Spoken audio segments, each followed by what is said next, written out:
حدیث اور فن حدیث کے بہت بڑے امام ابن ماجہ، جن کا اسم مبارک اور نسب محمد بن یزید بن عبداللہ بن ماجہ قزوینی رحمۃ اللہ تعالی علیہ ہے، اور امام ابن ماجہ کو جو قزوینی کہا جاتا ہے وہ آپ کے اس شہر کی وجہ سے کہا جاتا ہے جس شہر میں آپ پیدا ہوئے، اور یہ ایران کا بہت مشہور شہر تھا قزوینی۔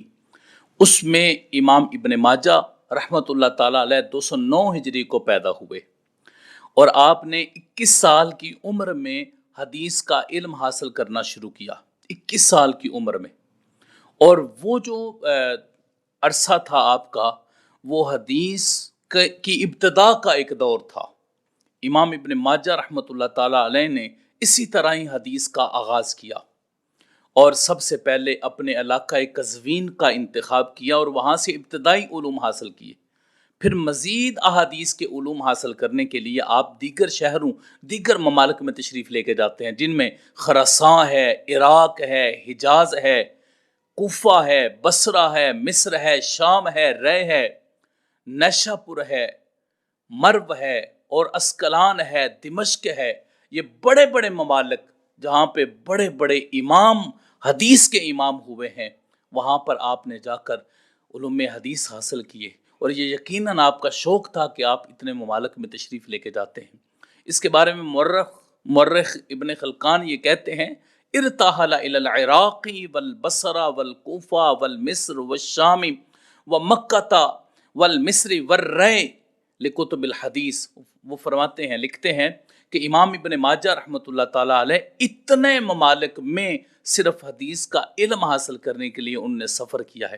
اور اس سے ایک مفہوم یہ بھی ثابت ہوتا ہے کہ آپ نے جب یہ سنن لکھنا چاہی تو اس وقت بھی آپ نے بڑے سفر کیے تاکہ آپ کو زیادہ سے زیادہ رسول اللہ صلی اللہ علیہ وسلم کی احادیث مل سکیں۔ امام ابن ماجہ رحمۃ اللہ علیہ کے اساتذہ میں بڑے بڑے نام آتے ہیں۔ امام ابو بکر ابن ابی شیبہ جو امام بخاری اور مسلم کے استاد ہیں، وہ آپ کے استاد ہیں۔ اسماعیل فزاری، محمد بن بشار، محمد بن مثنی، اور امام زہلی جو امام بخاری اور مسلم دونوں کے استاد ہیں، وہ بھی امام ابن ماجہ رحمۃ اللہ تعالیٰ علیہ کے اساتذہ میں شامل ہوتے ہیں۔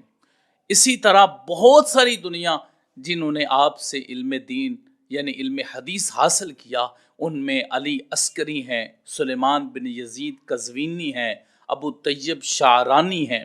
بڑے بڑے آئمہ نے آپ سے حدیث کا علم حاصل کیا۔ امام ابن ماجہ کا جو فقہی مذہب تھا وہ کیا تھا؟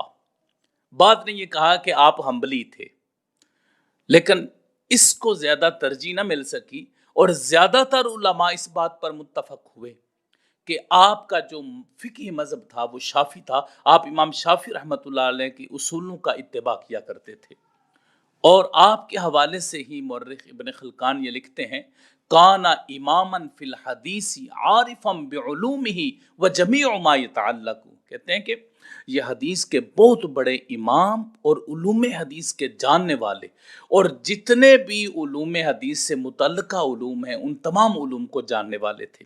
امام ابن ماجہ یقیناً بہت بڑے محدث تھے۔ آپ حافظ الحدیث، آپ کبیر محدث اور وسیع العلم شخصیت تھے۔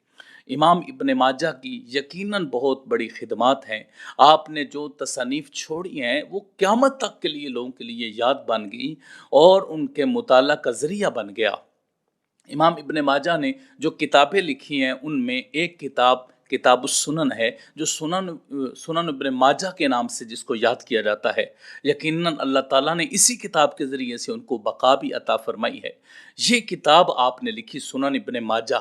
اس کے علاوہ بھی آپ نے 2 کتابیں لکھی جن کا ذکر ملتا ہے، ایک تفسیر القرآن اور دوسری التاریخ۔